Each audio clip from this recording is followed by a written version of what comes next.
Hello, everyone. Welcome back to the Craft of the Draft podcast. Very special episode and one that's been in the making for a long time. We're joined by Dylan Alexander, and I feel like if you listen to our podcast, you would have heard Dill's stuff, but some people might not know you, and I'd be surprised if they don't by now. But we've chatted for a long time now. We've caught up with you when we saw you again. You're starting up your draft stuff. Absolutely loved it.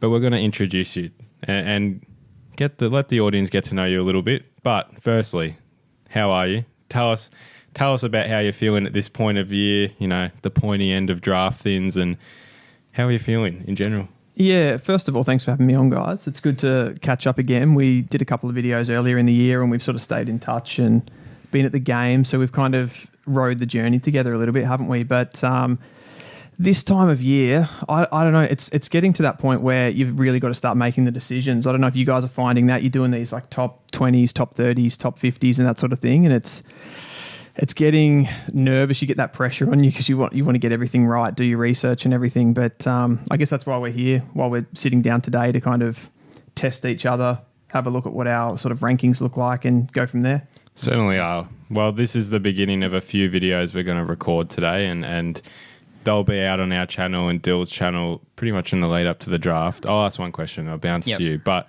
I guess give us a bit of your background.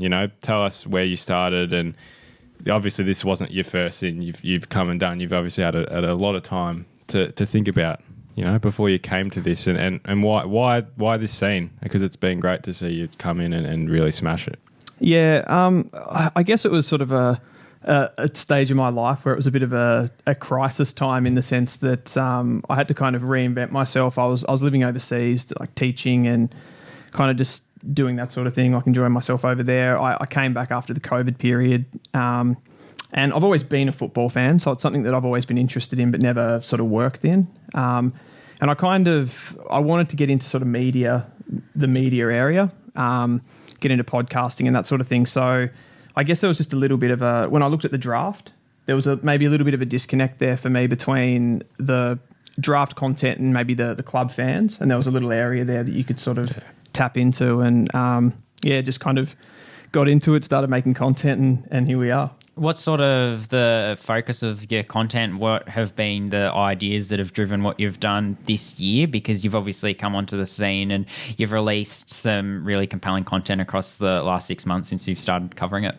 Yeah, I think to begin with, really, it was just trying to learn about the draft and just doing everything that I could to consume other people's content, consume content from different sports sports that cover drafts and that sort of thing, to see what works, and even just to learn about the AFL draft, because it's not like I was, deep into that before. I had an eye on it, and that's about it, really. So it was to kind of get myself reasonably knowledgeable so that I could make that sort of content, and then, with the study side of thing, kind of apply some of the techniques that I could to try to diversify it a little bit. No, definitely. There is probably, like you said, there is that disconnect, and I feel like it's getting covered more and more every year, but it doesn't have that traditional following that perhaps some of the American sports do. So it's good to cover it, and we've each done a top 60 this year, which has delved into the players that could be the next generation of stars, and that's going to be the focus of this episode, the players that we've put in the top 60s, and we've all got slightly differing opinions, so we'll delve into some of those discussion points and look at who some of the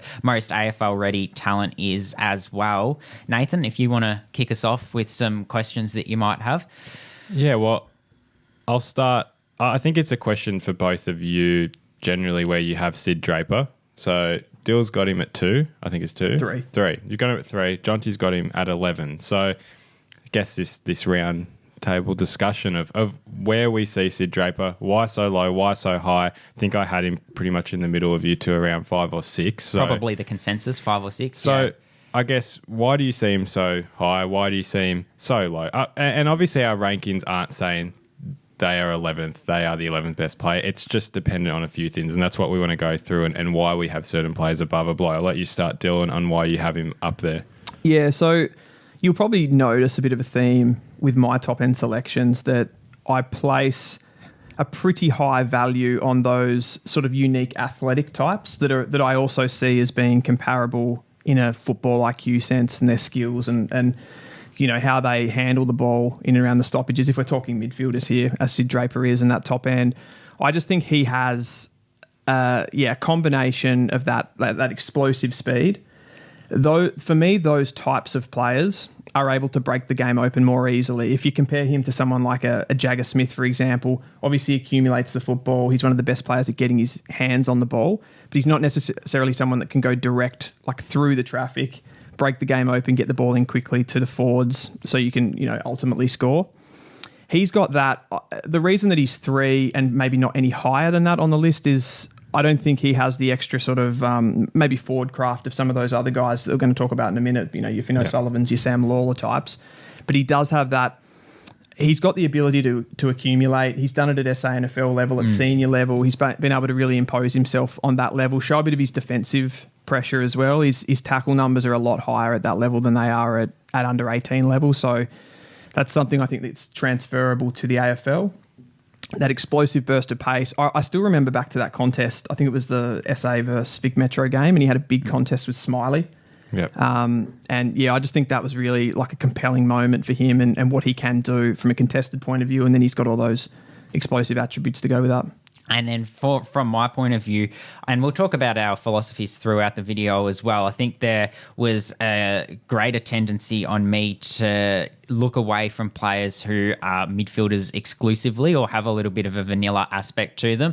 And although I think that, like you said, he has got that really good athletic base, which is so important in the modern game, there's a little bit of him where around stoppages, he's so strong and he's really good. He's able to feed it and he's able to burst away. Like you said, he doesn't have the versatility of some of the others. And I just question his game-breaking ability a little bit to some degree as well, whether he does have that absolute top end that the rest of the upper echelon have. I talked about in our podcast last week the fact that I see there being 11 players that are right in that upper echelon. He's still in it for me, but he's just towards the lower end. And the other thing that I look at is I think there is going to be some players taken in the top 10 naturally that are key position players, even though it is such a midfielder heavy draft. So it does mean that one of those highly regarded midfielders is going to drop a little bit, and for me that just happened to be Sid Draper because of those reasons. What for you? What are probably the biggest deal breakers with him?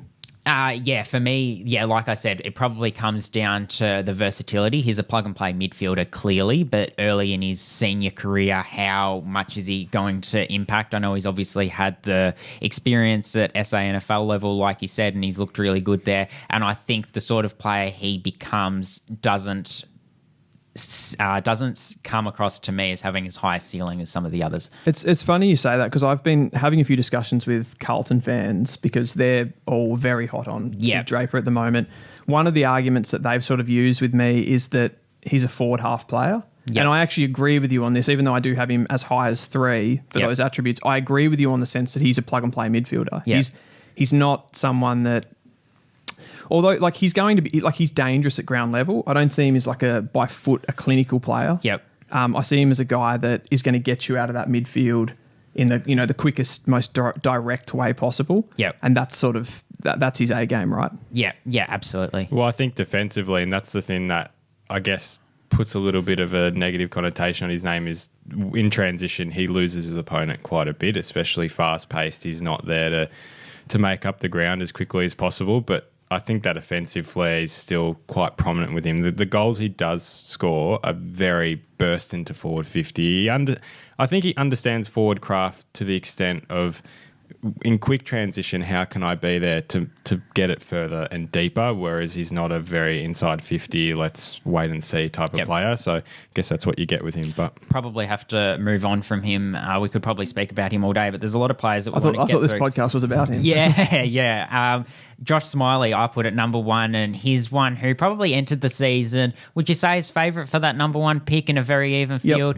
I think that's a strong argument, and he's probably fallen out of vogue a little bit. He's seen as in that, maybe that tier B of the top echelon of players in a lot of people's minds. But for me, one thing that hasn't been talked enough about with him is the narrative around the fact that he was playing through a bit of soreness this year, the fact there was a little bit of injuries and he was able to navigate those challenges. His AFL Academy games were still really strong, so we've seen that he's able to match it against senior bodies. Unfortunately, didn't get that senior game at VFL level. I think that would have been really interesting to see. But I think the question marks over him, he's answered at different points of the year. He hasn't put it all together in a consistent block of form like perhaps you'd want him to do. But I look at what he's able to do at stoppage. He's so strong and he's so powerful. He's got that mix of size, speed and power that I don't think anyone's got in the modern game. And probably Sam Lawler is the one that's really comparable. He's obviously got a little bit of extra size to Lawler, but he's also been a little bit more durable through the year as well. And he can impact in the forward half. He's quite good one-on-one,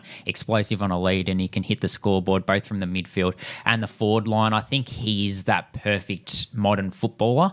And I think he's getting a little bit lost because some others have made some more compelling cases and there's some varying list needs for different clubs. But I think on talent, he is the one that projects most well for me. Yeah, and I think if you're looking at anyone that's that tall to begin with, like that's sort of just a tick. Like straight away, you can put that player into your midfield as a big body, someone that can, block the ball. They've got really good reach to be able to get their hands on the ball first. My issue with Smiley is like you talked about there, like the power and the explosive ability. I don't see that with him in the same way as I see it with a Sam Lawler, who's not as tall, obviously. Like he's probably pushing like 10 centimetres under someone like a Josh Smiley, but he's got the extra bit of speed. Like we saw, I was pretty impressed with Josh Smiley's combine. Like what did he do for the 20? About a 3 point. He was very so his combine 20 metre was comparable to Patrick Cripps and Marcus Bontempelli at the same age. So you talk about athletic, that's a massive tick as well. Yeah. It's probably like, I think the thing with Smiley, he's got strength. I wouldn't say like he's explosive in that burst to get out for me, which puts him down a little bit. And I think I probably worry a little bit about those big-bodied mids playing at under 18 level, although we did see him, for some parts in the academy games. Yep. I still think when you go back to those academy games, like a lot of the footy that he won was when he like glided across halfback, for example. Yeah, he played a lot in defence. And he uses the ball really well. Like I'd sort of see him as a little bit of like a David Mundy type big-bodied midfielder. Yep. Like uses the ball really well. Yep. Absolutely has that strength. So he can get first hands on the ball from contest, but there is a little bit of a question mark about how he uses his size when he's in the forward 50. You mentioned the leading, which is really good, but he doesn't really play a contested game. Yeah. So would you back him to come out the front of stoppage?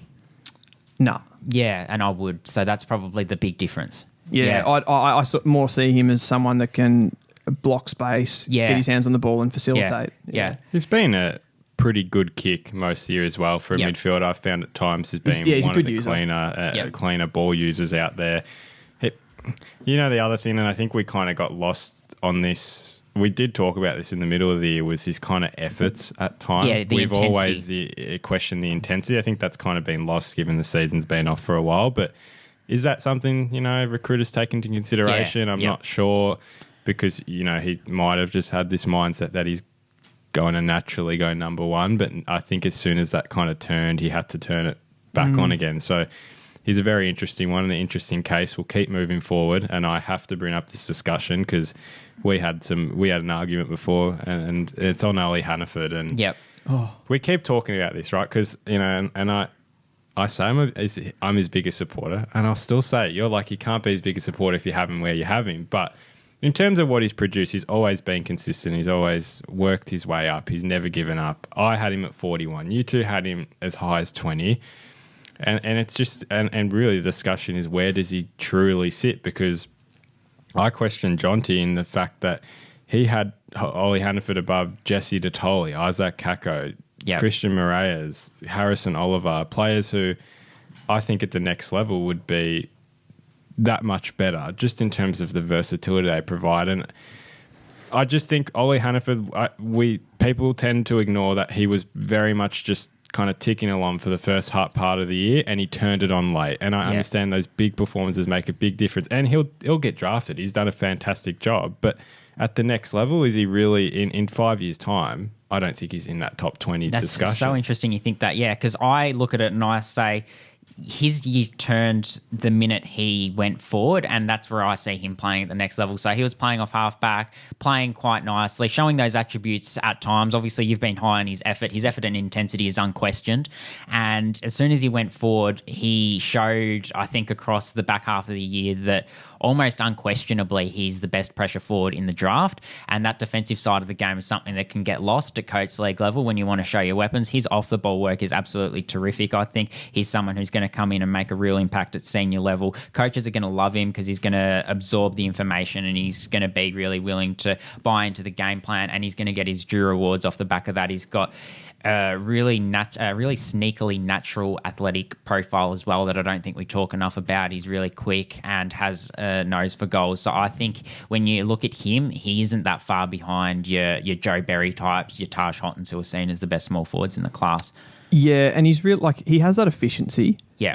Maybe he doesn't look as nice as some of those guys, like with ball in hand, but he's got that like natural efficiency. You mentioned the athleticism. I think his agility was, top 5, top 10 in that sort of area too. So, and you talk about the modern game, you talk about those players. We just talked about Smiley coming out the front, getting it in quickly, and then the ball hitting the ground. He's going to be there. I think you do make like an interesting case, like a bit of a compelling case around the recency bias. Yeah. Because of what he was doing at the start of the season. Like he wasn't someone really even on my radar in the national championships. No, he had a poor national championships by admission. Yeah. And that's the other point I bring up, that against the best in the country, his impact wasn't felt that much. And obviously, you wonder if he had this form taken into the national championships, if you got a different story. But, you got to be fair. We criticise so many players for having poor championships. So you have to take into account somewhat. How does that stack up? So you do wonder, though, sometimes with the national championships, it can be a little bit of luck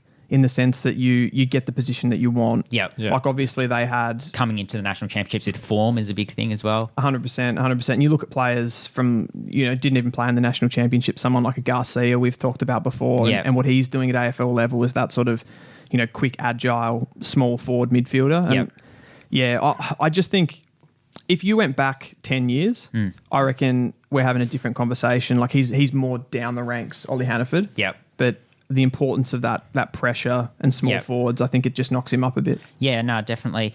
His GWV Rebels teammate, Nathan, Sam Lawler, you had as outside the top 10 when we did our video a couple of weeks ago with our top 60. Check that out, and check out Dylan's top 60 as well if you want some detailed reasons. I think, Dylan, you've released yours in segments. We released ours as a full video. But having Sam Lawler outside the top 10, and there's some people who would say he should go as high as 1. Dylan might be one of those people that has him at 1.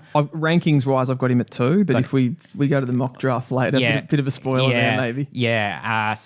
Big body midfielder, obviously, from GWV, but injury interrupted. Why have you got him that low? Well, that last point is my reason. Look, I thought I justified it enough, and, you'd had people saying Law at 12 is ridiculous. Well, yeah, it is, because he's not going to go pick 12. He's not. As I tried to say, I don't think he'll go pick 12. I just think... with that hamstring injury, you're taking on a massive risk there. And we discussed that the type of player he is, you're probably just going to have to live with that he'll have those type of injuries. But would I, if you're a club who's got a top 5 pick for the first time in a while, like a Richmond, do I want a player that will play for me half the season every year? Or not? That's been really dramatic there. But you're just taking on a player who has... those type of injuries can really hurt you. And we talked about Jason Horne-Francis. I guess clubs can take the risk that they can fix those type of things. And it's load management as well. When you get to the senior level, it's going to be even harder for him in terms of training standards and things like that. So I just wonder, will he be able to adapt? That's why I have him that low. I do think he's a top 5 talent, but just based off that, I think you have to take that into consideration. The players I have above him, I mean... Harvey Langford, for a kind of comparison type of that really big bodied can go forward. Well, Harvey hasn't had those type of interruptions. He's been able to put together a full season and show he can handle the load management throughout the year.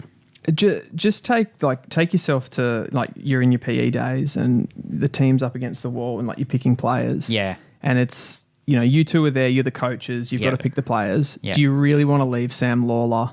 And I know we're not mock drafting here. We're ranking players, and it's a risk thing. But we're about to go out and have a kick about. Yeah.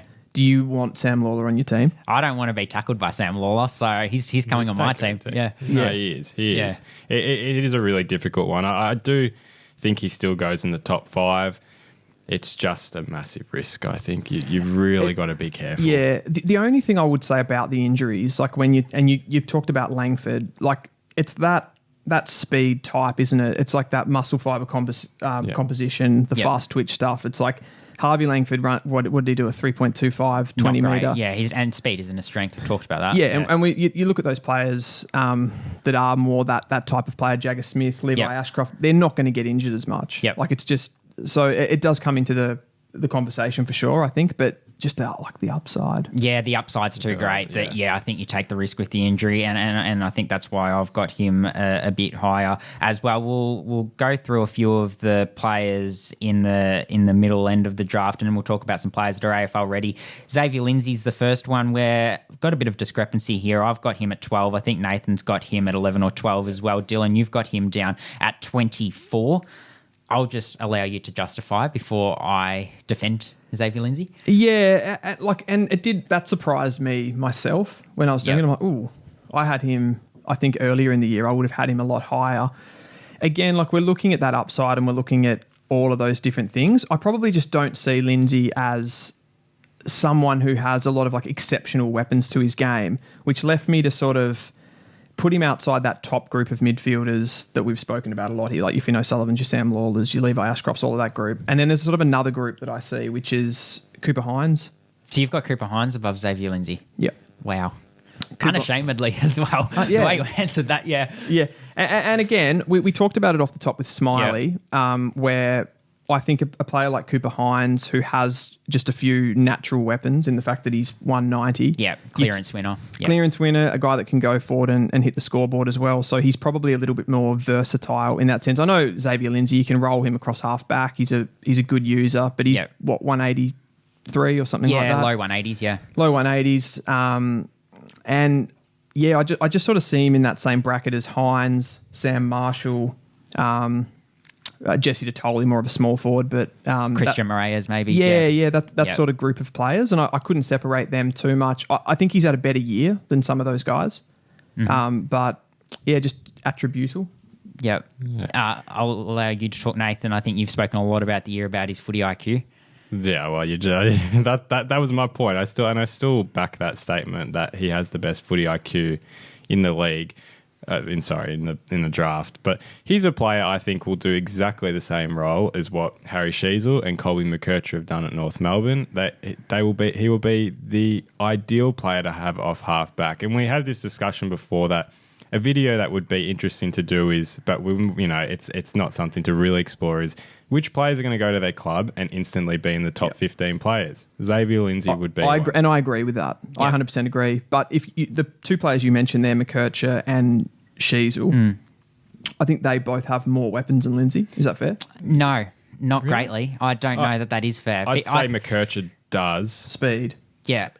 Sheasel, I mean, I don't think Sheasel should have ever been put off half back, and we see how damaging it can be when they put him in the forward line. But similar weapons. So I'm gonna go to you, and you talked about the fact that Josh Smiley, it's very easy not very easy, but it's easier for a big-bodied mid to dominate at under 18s level. They just use their size and bollock around. He doesn't have that size, and he's still been able to bully opponents at under 18s level with the way he's able to ease his way in and out of traffic. I think his kicking efficiency is something that's really underrated. I think he's one of the best kicks in the draft. So when you talk about a weapon, I look at that and say that's his clear weapon. And off half back, which is where he's going to start his career, I think that's perfect. You need to have someone who can set the game up really well. He reads the game really well. He's got that footy smart, so he's going to make a perfect half-back wingman to start his career, and then he's got that nous to be able to go into the midfield later in his career to really impact there. Does he have the weapons of someone like a Smiley or a Langford or a Lawler that we've talked about? No, probably not, but I've got him as the next best midfielder after that upper echelon for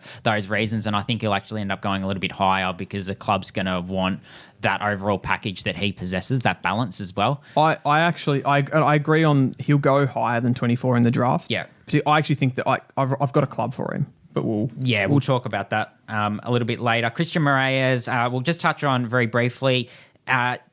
Quick synopsis of his year and where you sort of see him sitting. He was at number 28 for me. He was at 30 for you. A great talent. Probably a solid year without being spectacular. Spoken about as a top 10 talent coming into the year. Maybe fallen a little bit, plateaued, but still has a lot of those weapons with the outside speed and scoreboard impact.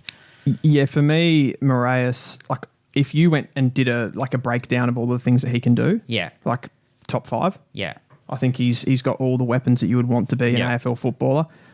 This is going to sound a little bit harsh, but I think there's like maybe a lack of physicality in his game. Yeah, well, he struggled against senior bodies, Yeah, and I think you can sort of notice that across the Coates Talent League as well. Like he's getting most of his touches using his weapon, which is running, and I think when he steps up to that level, I think that's a concern. I don't think it's a deal breaker. Like he can work on that sort of competitiveness, physicality, get his body better in a more professional environment. But it's like you said before with the injury stuff, like it's a risk. And one that I sort of couldn't look past to put him any higher. I don't have too much to add on him. I do agree. His season has been good without being, great. I still think the upside's there with him. At least you can build things like physicality still. You've got that natural runner that can play on the outside or the inside as well. He's proven both. So I do think he's still got an exciting future. Just he's an interesting one in terms of where he's placed at the moment. I think he's another one too, potentially. And I talk about that physicality, so this is going to sound counterintuitive to what I've said, but he's probably one that could start well in the AFL from the sense that if you stick him on a wing and he can use his running. Could he be a Caleb Windsor type? Exactly. Yeah. Exactly. Yeah. Certainly. Nathaniel Sulzberger is one we have to talk about. You both had him a little bit lower. I'd agree that his season probably wasn't what he wanted to produce. He was all the talk around Sandy in pre-season, had this massive pre-season. Obviously, the Tassie product who's come up and he's boarding at Melbourne Grammar. But for me, he's got a combination of speed and size that few players have, and endurance as well. You saw at the Combine, his 2K time trial was really strong. He runs out games really well, and his work around stoppage at his absolute best is I won't say up there with the best in the draft, but it's certainly in the upper echelon. He was probably only able to produce it spasmodically and was one that was affected by having to play so much school footy. I think if we saw him for a full season, he would be one that would be viewed upon quite highly. And I think a club's going to take a risk on a player who's got all of those tools at his disposal, because athletically, physicality, and also in terms of how it translates to AFL level, I think it's all there. So I had him at 34, but you both had him a bit lower. Yeah, I don't see... Maybe, some players you see everything you want to see, and some players you don't. Like maybe he's just one of those for me. He's got that natural size and running. So he's got he ticks 2 boxes there. You can put him in as a bit of a big-bodied midfielder. Yeah. I don't sort of see him being able to kind of break through that wall when he's trying to break tackles. Like even at Coates Talent League level, I think he's too easy to tackle. Okay, yep. So not being able to use that extra bit of physicality and size that he has. Do you know what his 20-metre sprint was at the Combine? No, not off the top of my head, but he does go sub 3. Does he? Yeah. Okay. So, yeah. That's impressive. I just haven't been able to distinguish him as a mid from any of those other guys that are, I don't know, your Damon Hollows, your Luca Grego types in that back end of the draft. Yeah, and it is a midfield heavy draft. I think his marking's really good. I think that's a weapon I'd give him. And the only other thing I'd add is Marshall, Reed and Ashcroft in the same midfield. He's probably not the protagonist he would be if he was out of Western Jets, where he would be able to really show those weapons. Nathan? I'm not going to add anything. I'll keep moving because you two have summed it well. I want to move to 2 WA players now who are in that kind of polarising discussion of Malachi Champion and Cal Guerin. Now, I feel like there's a lot of mixed views on both. We've literally just had this discussion of why we see both. I see Malachi. We'll start with Malachi. I see him...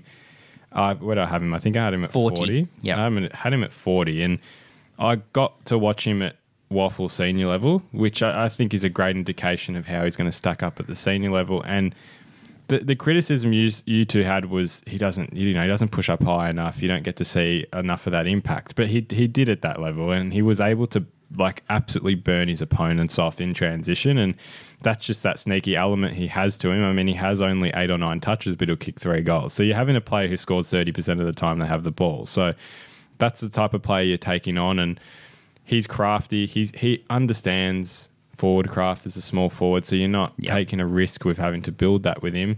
I do think a WA club takes him naturally, but why do you guys not rate him as highly? What's the knockbacks on him? Can I just say that I was a bit ashamed when I couldn't get him into the top 60 because genuinely I think he's an absolute baller.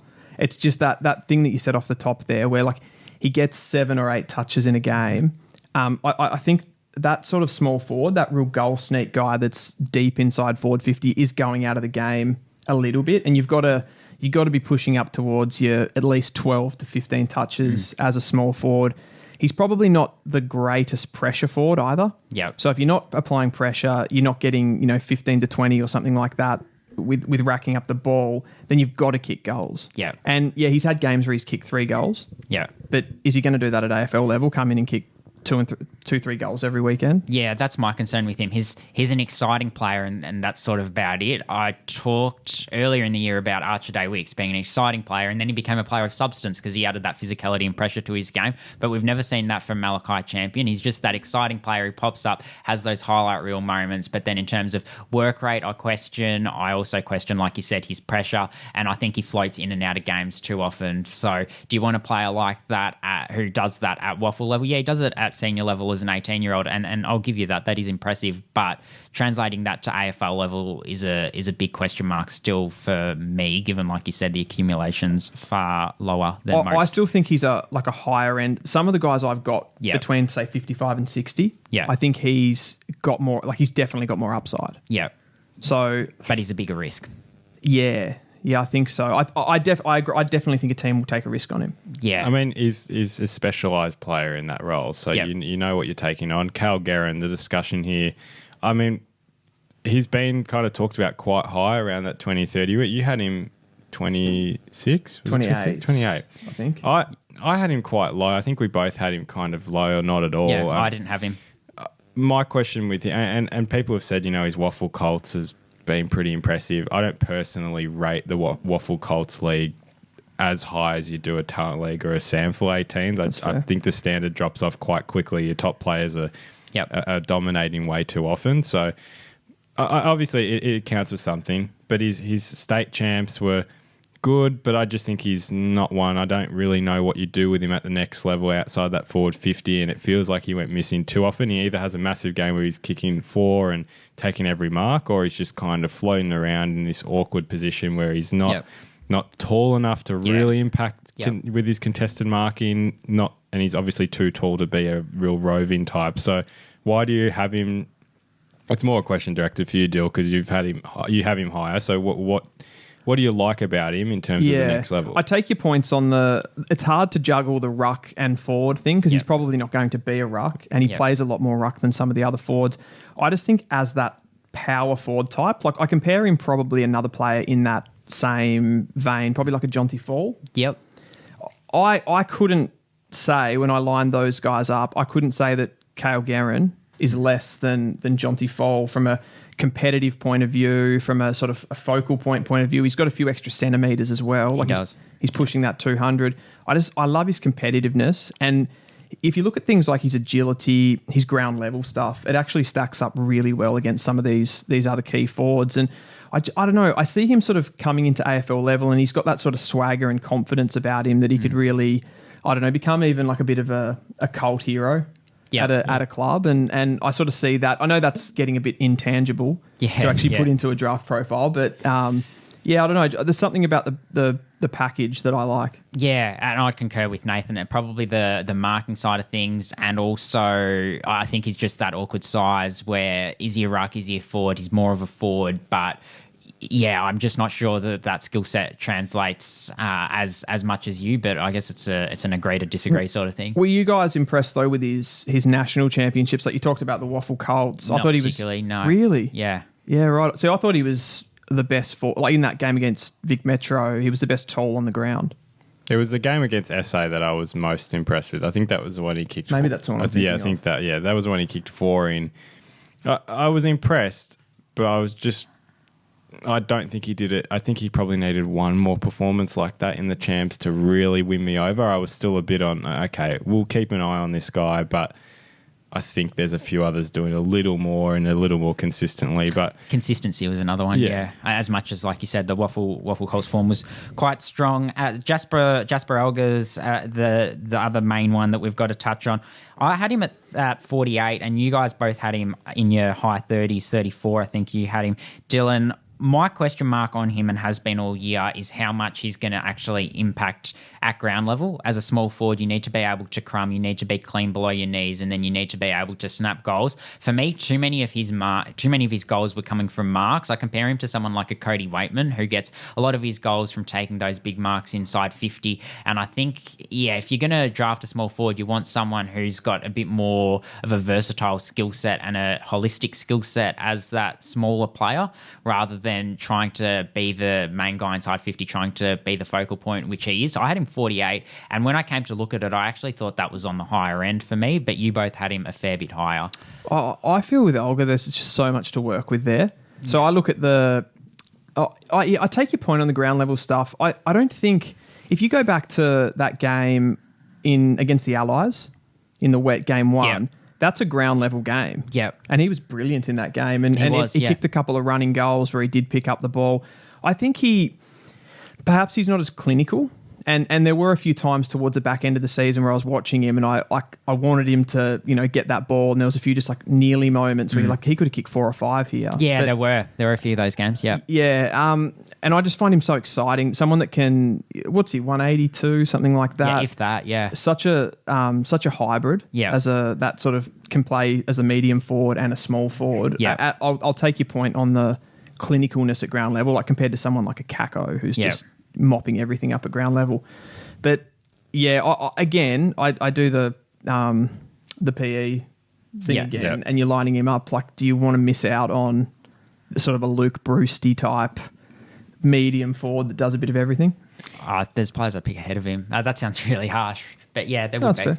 The reason I like his game so much is I think the one thing that a lot of clubs struggle with at AFL level is marking inside 50. And you look at 2 players, him and Jesse Detoli, well, that's something they're both specialised at. Yeah. Finding space inside 50, that's a luxury at the next level, I think. So I think you take a player like Jasper Olga, you can kind of live with the fact that, okay, he might not be as clinical at ground level, but you've got a player that can open if they know how to find the ball inside 50 and take uncontested marks, but he can do it contested as well. Yep. It's not just that. He's able to get up. So I think that's what I like about him. I think he does suit building the next generation of the game to advance, inside 50 efficiency and things like that. So he works well to that type of game. Just one thing I wanted to add on him was just how I was so impressed after the combine too. Yeah. Like he went sub 3 second in the 20 metre. Yeah. And I think he went sub 6:25. Yeah, in the 2K. His 2K was quite strong. The last one we'll touch on, and then we're just going to run through some players who are really AFL ready. I've got Shanahan above Armstrong. Really quite an interesting debate in this draft class. I think more would have Armstrong above. It's quite a divisive topic, but I think more people would have Harry Armstrong above. But for me, the upside with Joe Shanahan is I think his athleticism is better than someone like a Harry Armstrong. I think he's cleaner at ground level than Harry Armstrong. He's been dominating in teams that don't get it in as cleanly as Harry Armstrong. So Harry Armstrong's had it delivered on a platter and he's been able to sort of take it out in front. Joe Shanahan's had to take marks. His strength and body positioning, I back above Harry Armstrong. And I also think he's a higher ceiling player because he's someone who has been coached out at Moama. So, the level of coaching out there isn't Matthew Lloyd, which is what Harry Armstrong's been brought up on. I still think Harry Armstrong becomes a very good player. Harry Armstrong could go above Joe Shanahan because the St Kilda Football Club love the Sandy Dragons and there seems to be that thing that they're trying to build there. But for me, Joe Shanahan has the highest upside of all the forwards in the draft class. Having said that, I still think Harry Armstrong is in the top 2 or 3 forwards. I like some of your points there. I think the fact that he's playing with the Sandringham Dragons, I think that's a big one. Yep. Because it's like they're so dominant, right? Like, if in that forward line, pretty much any player that's played in that forward half of the ground has been able to score. Yeah. Bailey McKenzie. Yeah. Like you get a lot of space and just the way that they play. So I think that's a really good point. I wouldn't say Job's more athletic. Yeah, that's interesting. I think the way he flies at the ball, I prefer.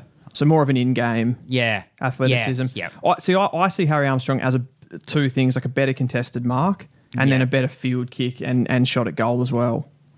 Yeah, I'd say he's a more reliable. Yeah, I'd say he's a more reliable shot at goal. Yeah, and if he does pick up the ball in that sort of 50 to 55 zone, there's a real chance that he could score from that, which I think is a pretty big weapon. It is, yeah. The one thing I did with Harry Armstrong where I probably marked him down, and this is not I'm sort of taking Job out of this now. Yeah.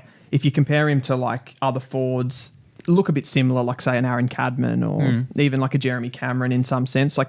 Harry Armstrong doesn't get anywhere near as high up the field and get involved in the game. Work rates are something I should have touched on. Yeah, I think Joe Shanahan gets right up. Yeah, and I don't know how much that... Sometimes those things are difficult to quantify because you got... Maybe that's just how the Sandringham Dragons and Vic Metro, where he played, that's sort of how they wanted to play and how they wanted to play him, just keeping him deep. And he did come back from injury. Yeah, there was a little bit of injury, yeah. My only thing I'll add, and the reason I'll back Job over Harry, Job kicked 11 goals in 4 games for Essendon's VFL, and I got to watch one of those games. He just slotted in, did his role that well. Again, pushed up. I like that ability. That ability of Job to push up, and he's just got a little more bounce to him. I feel further up the ground. You're not, when tall forwards go up, you're like, okay, they're going to be able. When the ball goes to ground, can they quickly pick themselves up and keep going? Job can do that, so that's what I love about. I'll just say one more thing. Like I think with those two, like I still have them very close. Yeah. And I reckon it's going to come down a lot with them just to like what team they get put in and how they're used. Yeah, definitely. Ultimately, at the end of the day, because they're sort of two different types of forwards. Forwards, yeah. And just the one more thing I'll add, I think that Job's competitiveness is unquestionably better than what Harry Armstrong's is. I don't think Harry Armstrong would have, at this point in his career, impacted at VFL the same way that Job Shanahan did. But we'll move to most AFL-ready players. We'll run through a few of those. I'll run through. So Leo Lombard, I think, slots into Gold Coast round 1 team, and I think Levi Ashcroft does too. If he doesn't slot into Brisbane's round 1 team, that's just because they're so strong and they've had an injury-free pre-season. That's the interesting thing. Yeah. Ashcroft's the most, I would say, AFL ready, probably him and Jagger. Yeah. It's just that fact that does he actually get into the team? Yeah. Sam, because I'd have Sam Marshall in this conversation too. So would I. I doubt he gets into the team just on depth. Yeah, of Brisbane's premiership winning team. Few for me, Xavier Lindsay gets straight in. Isaac Kako at Essendon, I think he becomes top 15 straight away with impact right away. Toby Travalia for me as well, just to list a few. Yeah. Isaac Kako's an interesting one too, bringing in that how Essendon played this season was very much like a forward half team, and they were really profligate in front of goal. So they got a lot of entries in there. Yep. So Kako will have to work in pretty tight spaces, I imagine. So he's going to have to bring that clinical nature to his game. Like we have seen him can be a little bit wayward at time, but he's certainly clean, so he'll work pretty well. Another one I had was Jesse Detoli. Yep. Who, and this will come down to actually if he gets a game and that sort of thing, what team he gets drafted to. But I think he's that sort of player that just, high footy IQ, really creative, can play well. Tom Gross is another one for me, a really tough forward that he's going to have no problems slotting in and, putting his head over the footy. He's probably another one that's plateaued in conversations a little bit, but I still think his skill set's transferable straight away. Ollie Warburton's really clean off half-back and he can set the game up, I think, depending which team he ends up at. If he does get drafted, there's still a question mark over whether he gets drafted, but he could come in and impact straight away. And Sam Davidson from Richmond's VFL is an obvious one. He's obviously had that VFL senior experience. I think he is one that can impact early in his career.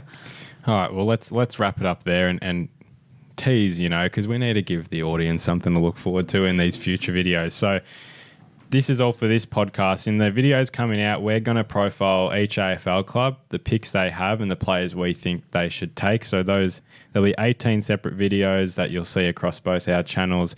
That'll be one of our videos. We're going to be looking at next year's draft, I guess how that affects pretty much this year as well and what that looks like, and some other videos to make. So make sure you follow Dill, you follow us on YouTube and all the socials and get excited. It's a big time of the year, exciting time of the year. Thank you all for watching. Thank you, Dill, for the first video of many today, but hope you all enjoyed. Make sure to go and subscribe to Dill and we will see you in some other videos.